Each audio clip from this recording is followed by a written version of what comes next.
Hi friends, இன்றைக்கி நம்ம சேனலில் குட்டீஸ்க்கெல்லாம் ரொம்பவே பிடிச்ச சிக்கன் ஷவர்மா எப்படி வீட்டிலையே ஈஸியாக செய்கிறதுன்னு பார்க்கலாம். ஃபஸ்ட்டு நாம் ஷவர்மாக்கு பேஸ் எப்படி ரெடி பண்ணுறதுன்னு பார்க்கலாம். அதுக்கு ட்ரை ஈஸ்ட் ஒரு ஸ்பூன் எடுத்துகிட்டு அதில் 1/2 கப் வெதுவெதுப்பான வெந்நீர் சேர்த்துக்கோங்க. வெந்நீர் ரொம்ப சூடாக இருக்க வேணாம். இதில் ஒரு 1/2 ஸ்பூன் சீனி ஆட் பண்ணி இதை நல்லா மிக்ஸ் பண்ணி எடுத்துக்கணும். இந்த மாதிரி மிக்ஸ் பண்ணதுக்கப்புறமா ஒரு 15 மினிட்ஸ் 15 நிமிஷம் தனியாக வச்சுருங்க. 15 நிமிஷத்துக்கு அப்புறமா நம்ம இதுக்கு மாவு ரெடி பண்ண போகிறோம். நான் 300 கிராம் மைதா மாவு எடுத்திருக்கேன். அதில் கொஞ்சமாக உப்பு சேர்த்துட்டு நம்ம மிக்ஸ் பண்ணி வச்சுருக்கிற அந்த ஈஸ்ட்டையும் இதில் ஆட் பண்ணிடுங்க. இந்த மாதிரி நல்லா மிக்ஸ் பண்ணி விட்டுக்கோங்க. நீங்கள் மைதா மாவுக்கு பதில் கோதுமை மாவு கூட யூஸ் பண்ணலாம். ரொம்ப ரொம்ப நல்லாயிருக்கும், அதுவும் ரொம்ப சாஃப்டாக இருக்கும். அப்புறமா இதில் ஒரு 2 ஸ்பூன் ஆயில் சேர்த்துக்கோங்க. நான் சன்ஃப்ளவர் ஆயில் சேர்த்துருக்கேன். நீங்கள் ஆலிவ் ஆயில் கூட சேர்க்கலாம். இதை நல்லா மிக்ஸ் பண்ணி விட்டுட்டு கொஞ்சம் கொஞ்சமாக தண்ணி சேர்த்து இதை சப்பாத்தி மாவு மாதிரி நல்லா பிசைஞ்சு எடுத்துக்கலாம். லாஸ்ட்டாக கொஞ்சமாக ஆயில் ஊற்றிட்டு இதில் நல்லா ஸ்ப்ரெட் பண்ணி விட்டுக்கோங்க. இதை 3 மணி நேரம் ஊற வைக்கணும். ஒரு மூடி போட்டு 3 மணி நேரம் தனியாக வச்சுருங்க. அதுக்கப்புறமா தான் இதை ரெடி பண்ணணும். சிக்கன் போன்லெஸ் சிக்கன் எடுத்திருக்கேன். கொஞ்சம் இஞ்சி பூண்டு பேஸ்ட் ஆட் பண்ணிக்கலாம். தயிர் 3 ஸ்பூன் சேர்த்துக்கலாம். உப்பு தேவையான அளவுக்கு சேர்த்துடலாம்.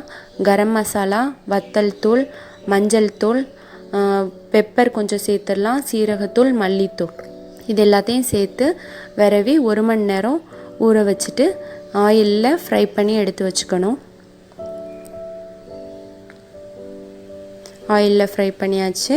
இப்போ ஒரு 1/2 கப் பல்லாரி எடுத்துக்கோங்க. கட் பண்ணி வச்சுருந்த பல்லாரி, கேப்சிகம், கேரட் எல்லாத்தையும் ஒன்று சேர்த்துடலாம். இப்போ நம்ம ஃப்ரை பண்ணி வச்சுருக்கிற சிக்கனை குட்டி குட்டியாக கட் பண்ணி அதையும் இதில் ஆட் பண்ணிடலாம்.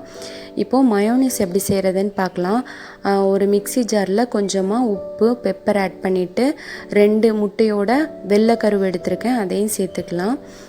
இதை கொஞ்சமாக ஒரு 2 ஸ்பூன் ஆயில் சேர்த்துட்டு மிக்சியில் நல்லா பீட் பண்ணி எடுத்துட்டு ஒரு 2 மினிட்ஸ் பீட் பண்ணதுக்கப்புறமா ஒரு 1/2 லெமன் சேர்த்துட்டு இன்னும் கொஞ்சமாக ஆயில் சேர்த்துக்கோங்க. அப்போ தான் நல்லா கெட்டியாகும். இதை நல்லா பீட் பண்ணிவிட்டு ஒரு 2 மினிட்ஸ் நல்லா பீட் பண்ணதுக்கப்புறமா இந்த மாதிரி நல்லா கெட்டியாயிரும். அதுக்கப்புறமா தான் நம்ம இதில் சேர்த்து மிக்ஸ் பண்ணணும். நம்ம பீட் பண்ண தான் இது நல்லா கெட்டியாகும். உங்களுக்கு இதுலேயே இந்த கார்லிக் மயோனிஸ் வேணும்னா நம்ம ஃபஸ்ட்டு அந்த மிக்சியில் பீட் பண்ணும்போதே ஒரு 4 வெள்ளைப்பூடு சேர்த்துக்கோங்க. அப்போ தான் உங்களுக்கு கார்லிக் ஸ்மெல்லு நல்லாயிருக்கும். அது வேண்டான்னா நீங்கள் அதை அவாய்ட் பண்ணிக்கோங்க. இப்போ இந்த மயோனிக்ஸை இதில் நல்லா மிக்ஸ் பண்ணி எடுத்தாச்சு. இப்போது நம்ம மாவு 3 மணி நேரம் கழித்து நல்லா ஊறி வந்துடுச்சு. இதை இந்த மாதிரி நல்லா திருப்பியும் ஒரு 2 மினிட்ஸ் பிசைஞ்சு எடுத்துக்கோங்க.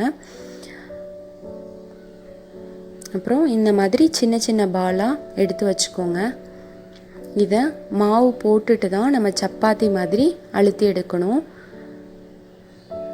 இது நீங்கள் நார்மலாக சப்பாத்தி எப்படி அழுத்துவீங்களோ அதை மாதிரியே அழுத்திக்கோங்க. ஆனால் சப்பாத்தியை விட கொஞ்சம் கனமாக இருக்கணும். இதை தவாவில் எண்ணெய் விடாமல் இதை தவாவில் போட்டுடுங்க.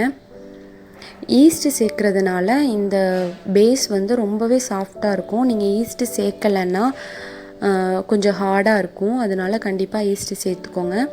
இப்போ பேஸ் ரெடி ஆகிடுச்சு. இப்போ நம்ம ஸ்டஃப் வச்சு ரோல் பண்ணலாம், அவ்வளோதான். இப்போது கொஞ்சமாக கெச்சப், டொமேட்டோ கெச்சப் எடுத்து இதில் ஸ்ப்ரெட் பண்ணி விட்டுக்கோங்க. நம்ம மிக்ஸ் பண்ணி வச்சுருக்கிற ஷவர்மா மிக்ஸை நடுவில் வச்சுட்டு, ஸ்டஃப்பை நடுவில் வச்சுட்டு இதை ரோல் பண்ணி எடுத்துக்கலாம். இந்த மாதிரி ரோல் பண்ணிவிட்டு நம்ம அடியில் ஃபாயில் பேப்பர் யூஸ் பண்ணி கவர் பண்ண போகிறோம். இந்த மாதிரி கீழ்ப்பகுதி கவர் ஆகிற மாதிரி ரோல் பண்ணிக்கோங்க. அப்போ தான் உள்ளே இருக்கிற ஸ்டஃப் நம்ம சாப்பிடும்போது கீழே கொட்டாமல் இருக்கும். இந்த ஃபாயில் பேப்பருக்கு பதில் நீங்கள் பட்டர் பேப்பர் கூட யூஸ் பண்ணிக்கலாம். அவ்வளோதாங்க, ஈஸியாக நம்ம ஷவர்மா ரெடி பண்ணியாச்சு. இதை நீங்கள் கண்டிப்பாக ட்ரை பண்ணுங்கள். கிட்ஸுக்கெல்லாம் ரொம்பவே பிடிக்கும். ஈஸியாக செஞ்சிடலாம். Thank you friends.